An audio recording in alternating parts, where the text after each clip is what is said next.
Hi అందరికి. ఈరోజు నేను మా ఇంట్లో పన్నీర్ బటర్ మసాలా డాబా స్టైల్ ప్రిపేర్ చేస్తున్నాను. ఒకసారి ప్రొసీజర్ చూపిస్తాను రండి. కావలసిన పదార్థాలు: 4 మీడియం సైజ్ టమాటాలు, 3 ఆనియన్స్, కస్తూరి మేతి, 2 మిరపకాయలు, జీడిపప్పులు ఒక 10-15, కొంచెం శనగపిండి, 400 గ్రామ్స్ పన్నీరు, అల్లం వెల్లుల్లి పేస్టు, బిర్యానీ ఆకు, జీలకర్ర, ఎండుమిరపకాయలు, దాల్చిన చెక్క, 2 లవంగ, 3 ఇలాచి, 1 ఇంచు దాల్చిన చెక్క. ప్రిపరేషన్ ఎలానో ఒకసారి చూపిస్తాను.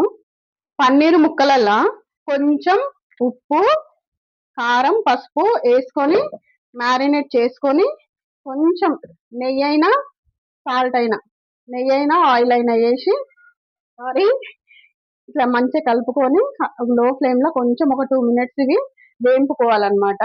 ఇట్లా వేయించుకుంటే పన్నీర్ ముక్కలు పచ్చి పచ్చిగా అనిపించవు, మంచి టేస్ట్ ఉంటాయి అన్నమాట. పన్నీర్ ముక్కలు డాబా స్టైల్లో సీక్రెట్ అన్నమాట. ఇది మన ఇంట్లో చేసుకునే పన్నీర్ కర్రీకి, రెస్టారెంట్లో దొరికే పన్నీర్ కర్రీకి డిఫరెంట్ ఉంటుంది కదా ముక్కలు. ఇదే అన్నమాట. ఇట్లా మంచిగా కలుపుకున్న తర్వాత ఇవి కొంచెం నెయ్యి వేసి ఫ్రై చేసుకుందాం. ప్యాన్లో కొంచెం ఒక టేబుల్ స్పూన్ అంత నెయ్యి యాడ్ చేసుకొని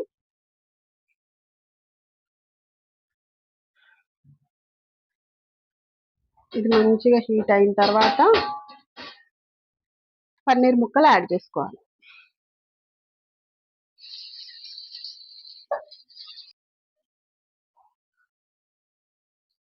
ఇప్పుడు ఈ పన్నీర్ ముక్కలు అన్నీగో ఇట్లా 2 మినిట్స్ వేగిపోయిన తర్వాత ప్లేట్లోకి తీసేసుకుంటాం.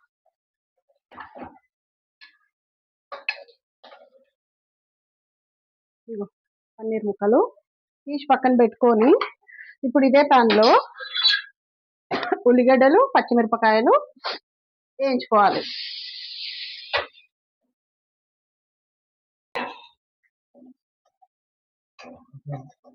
టమాటా, ఆనియన్, జీడిపప్పు వేగిపోయినాయి. ఇప్పుడు ఒక ప్లేట్లోకి తీసుకొని చల్లారబెట్టుకొని మిక్సీ వేసుకున్న తర్వాత పన్నీర్ కర్రీ ప్రొసీజర్ స్టార్ట్ చేద్దాం. ఇదిగోండి జీడిపప్పు, స్టవ్ ఆన్ చేసుకొని వేరొక కడాయి పెట్టుకొని ఇది టొమాటో, ఆనియన్స్, జీడిపప్పు పేస్ట్ వేసుకున్న ఇందులో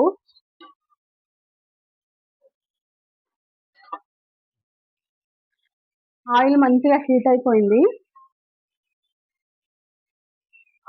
స్పైసెస్ అన్ని ఇందులో వేసుకో.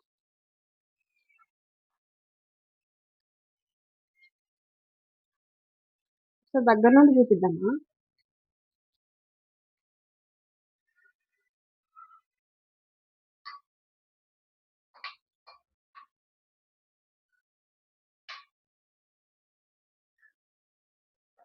ఇంగువ మస్ట్.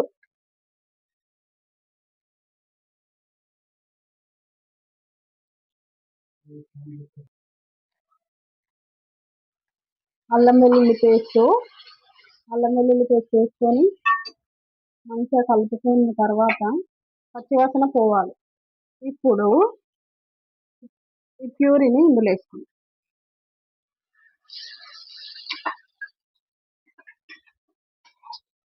ఒకసారి దగ్గర టమాటో, ఆనియన్, జీడిపప్పు పేస్ట్ ఈ పోపులో వేసుకొని మంచిగా కలుపుకొని, ఇప్పుడు ఈ టమాటాలో ఉన్న ఇంకేమన్నా పచ్చిదనం ఉంటే పోయి ఆయిల్ సపరేట్ అయ్యే వరకు లో ఫ్లేమ్లో కుక్ చేసుకోవాలి.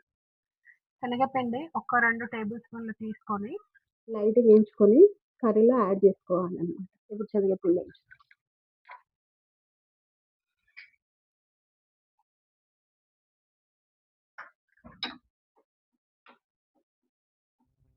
ఇప్పుడు ఈ శనగపిండిని కర్రీలో వేసి కలుపుకుందాం.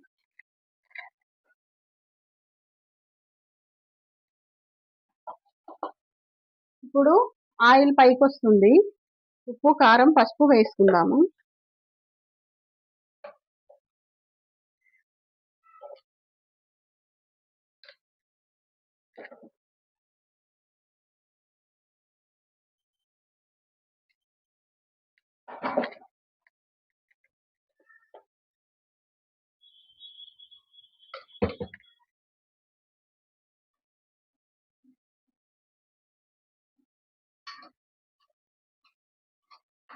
ఉప్పు కారం కొంచెం ఉడికిన తర్వాత ధనియా పౌడర్, గరం మసాలా.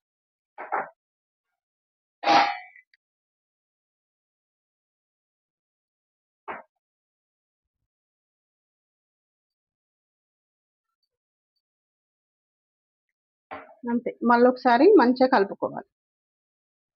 కర్రీలో ఆయిల్ సపరేట్ అవుతుంది. ఈ స్టేజ్లో ఉన్నప్పుడు కొంచెం ఒక 2 టీ స్పూన్ అంతా పెరుగు యాడ్ చేసుకోవాలి.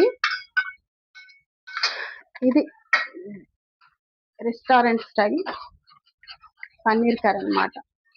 జీడిపప్పు, పెరుగు, శనగపిండి ఇవన్నీ సీక్రెట్ ఇంగ్రీడియంట్స్ అన్నమాట. అందరూ చెప్పరు, నేను చెప్తున్నా. మంచిగా కలుపుకున్న తర్వాత 2 పచ్చిమిరపకాయలు ముక్కలు కట్ చేసుకొని పైనుండి వేసుకోవాలి. ఈ స్టేజ్లో ఇది కొంచెం ఒక 2 మినిట్స్ కుక్ అయిన తర్వాత పన్నీర్ ముక్కలు యాడ్ చేసేసుకోవాలి. 2 పచ్చిమిరపకాయలు వేసేసిన అంతే, ఇంకొక 2 మినిట్స్ కుక్ అవ్వాలి ఇది. చూడండి ఫ్రెండ్స్, గుమగుమలాడే పన్నీర్ కర్రీ. ఇప్పుడు ఇందులో మనం ఎంత మంచిగా అయింది చూడు గ్రేవీ. పన్నీర్ ముక్కలు వేసుకొని పన్నీర్ ముక్కలు కొంచెం ఇందులో ఫ్రై అయిన తర్వాత సరిపడా వాటర్ వేసుకోవచ్చు.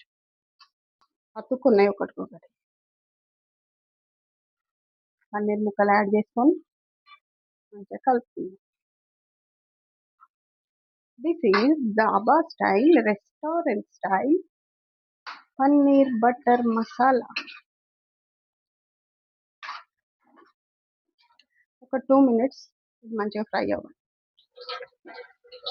పన్నీర్ ముక్కలు మంచిగా పట్టేసింది కర్రీ మొత్తము.